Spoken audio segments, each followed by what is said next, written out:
Yo, selamat datang di channel aku, Fajar Akbar Maulana, di segmen Storytime.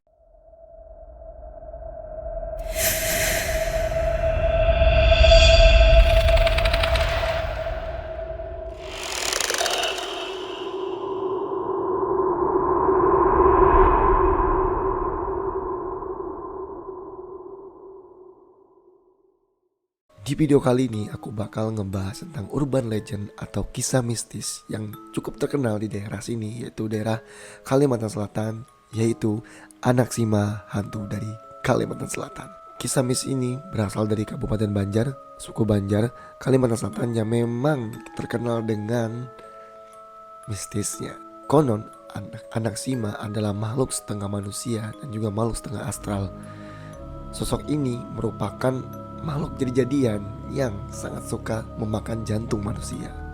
Asal-usul Anaksima ini berasal dari ratusan tahun yang lalu ketika seorang perempuan membuang anaknya karena kasus hubungan gelap. Jadi dia dibuang ke hutan dan ditelantarkan begitu saja. Dan kemudian si bayi itu ternyata tidak mati. Si bayi tidak mati sekalipun. Lalu ditemukan oleh siluman Takau. Ya, Takau, sosok astral yang terkuat di tanah Banjar katanya. Sosok ini begitu menyayangi Anaksima, bahkan dia menuruti segala permintaan Anaksima, dan dia juga memberikan kekuatannya, sedikit sih awal-awalnya, sedikit kekuatannya untuk Anaksima. Dan kebiasaan dari Takau ini memberi makan Anaksima, yaitu jantung manusia, yaitu jantung hidup, makhluk hidup itu yang benar-benar hidup, bukan manusia yang mati, ini yang hidup. Nah, ada juga di kisah lain kenapa alasan Takau itu memberikan jantung untuk Anaksima sebagai makanannya adalah untuk memaksimalkan kekuatannya. Ya mungkin supaya kekuatannya maksimal gitu ya. Ya intinya Anaksima ini memakan jantung manusia. Kemudian ada suatu kisah yang katanya ada seorang ibu-ibu yang pergi ke tengah hutan untuk mencari kayu. Dan ya, ketika di hutan itu dia dia mendengar suara tangisan anak kecil. Well, kita pun sebagai manusia ya, makhluk normal ya, pasti kalau kita mendengar tangisan di tengah hutan tuh kita pasti notice dong. Dan ya, namun insting ibu ini sangat alami mungkin ya, sifat alami manusia ya. Kita mencari sesuatu atau mencari sumber suara tersebut. Dan ketika ibu itu bertemu sumber suara tersebut, betapa terkejutnya dia melihat seorang bayi dengan kondisi yang sangat memprihatinkan. Awalnya ibu itu takut untuk mendekatinya, karena siapa yang naruh bayi di tengah hutan sendirian gitu dengan kondisi yang demikian. Tapi Anaksima pun memanggil Uma, yang artinya ibu atau mama dalam bahasa Banjar. Dan juga sifat alami seorang ibu yang sangat sekali mudah luluh akhirnya membawa anak tersebut dan menggendong di belakangnya. Mungkin dimasukin ke apa sih mereka bahasa itu, aku lupa. Kalau bahasa Dayak itu lunjung ya, pokoknya itulah, pokoknya seperti tas gitu kecil yang dari purun kayak gitu. Lalu kemudian ibu itu berjalan menuju pulang. Niatnya adalah untuk mengasuh anak itu sekaligus juga untuk mengobati. Intinya ingin menjadikan dia sebagai anak gitulah.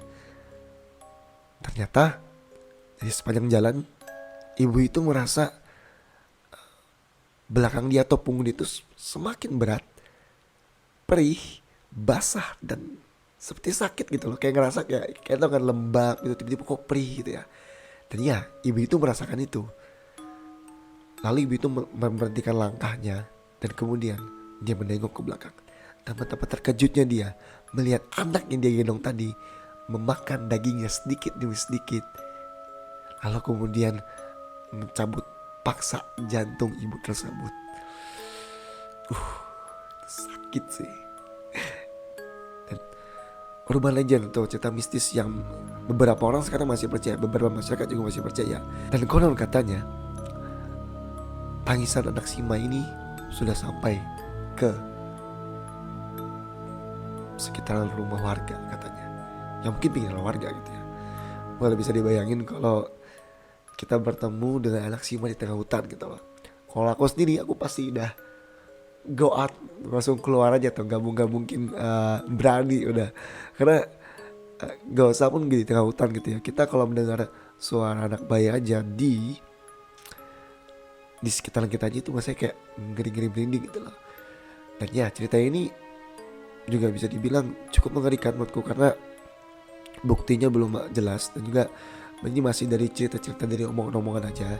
Dan juga kalau teman-teman yang mungkin berasal dari suku Banjar asli atau memang tahu tentang anak Sima ini, bisa komen di bawah, atau bisa juga email aku, nanti email akan aku sertakan di description box, supaya teman-teman gitu kita bisa berdiskusi, dan juga mungkin ada cerita-cerita menarik dari teman-teman lainnya. Dan untuk anak Sima ini menurutku ceritanya cukup seram, dan kalaupun ini ternyata benar-benar terjadi, ini sangat-sangat mengerikan sih. Dimana anak ini luar biasa. Yang pertama, anak ini sangat-sangat di luar nalar, karena dia setengah manusia dan setengah siluman rasanya, kayak ini asa jadinya. Jadi ini mengerikan sih. Dan juga kalaupun ini benar-benar terjadi atau benar-benar ada si anak Sima ini, berarti kita juga menjadi waspada, bahwasanya juga kita juga harus berhati-hati teman-teman, karena ketika datang ke tempat-tempat yang belum kita pernah dijamah manusia, atau intinya tempat-tempat yang baru teman-teman kunjungi, itu sebaiknya untuk menjaga sikap, mengucapkan salam mungkin, atau juga ya menjaga sikap lah, menjaga perkataan dan sebagainya. Karena yang terjadi adalah bukan karena anak Sima atau bagaimananya, tapi ya ketika kita bertamu ke tempat yang belum pernah kita datangi, maka sebaiknya langkah kita adalah kita menjaga sikap, bukan karena untuk hal gaib atau apa-apanya, tapi ya menjaga sikap agar semuanya kondusif aja gitu teman-teman. Dan ya sampai sekarang ini menjadi momok atau menjadi cerita yang masih dipercaya beberapa masyarakat, khususnya di Kabupaten Banjar dan di Kalimantan Selatan. Dan ya memang cerita ini cukup mengerikan juga, karena anak kecil di tengah hutan makan jantung, setengah manusia setengah siluman. Ini creepy banget. Dan ya sampai sekarang juga masyarakat masih mencari, dan beberapa juga pernah bertemu. Mungkin nanti akan aku sertakan fotonya kalau dapat. Dan aku dapat ini juga dari cerita-cerita dari halaman-halaman terkait, nanti akan aku kasih di description box buat teman-teman baca. Dan ya mungkin itulah cerita dari hari ini di video pertama dari story time tentang anak Sima, bayi siluman dari Kalimantan Selatan, Kabupaten Banjar. Yap, terima kasih buat teman-teman semua yang sudah nonton di video kali ini. Jangan lupa like jika teman-teman menyukai video ini, komen di bawah untuk memberikan kritik, saran, dan juga cerita-cerita lainnya. Siapa tahu teman-teman mungkin punya cerita menarik atau pengen ceritanya bisa diangkat di video ini, bisa komen di bawah atau kirim ke email saya, nanti saya sertakan di description box. Dan jangan lupa share ke semua teman-teman Anda, because sharing is caring. Dan jangan lupa tekan tombol subscribe dan aktifkan loncengnya supaya mendapatkan notif dari video baru di channel ini. Terima kasih yang sudah nonton. Peace out. See you next video and bye.